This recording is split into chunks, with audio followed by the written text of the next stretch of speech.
бұл сайлау учаскесі ма, балам, сайлау учаскесі ма? Иә, ата айта беріңіз. Балам, молодец. Маған бір жәрдемің керек, мына атаңа жәрдем бер. Болды, айта беріңіз, не жәрдем?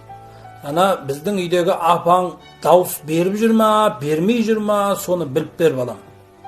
Қиналма. Әрине, ата, ат жөнін айтыңыз. Әтіркүл Пернебай қызы.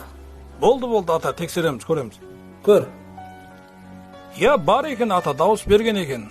Бар ма екен? Иә, кеше келіп беріп кеткен. Кеше беріп кеткен бе екен? Иә. Ай, рахмет, балам, атаңа рахмет. Ау? Неге сұрап атсыз, бірге тұрмайсыздар ма? Балам, апаңның дүниеден өткеніне бақандай 15 жыл болды, балам. Тірі кезінде сайлауға бармайтын еді, өлгеннен кейін сайлаудан қалмайтын бопты да, балам. Әттен жүректі ұшырып қойған, үйленіп кетейін десем, кеп қалама деп қорқам, балам.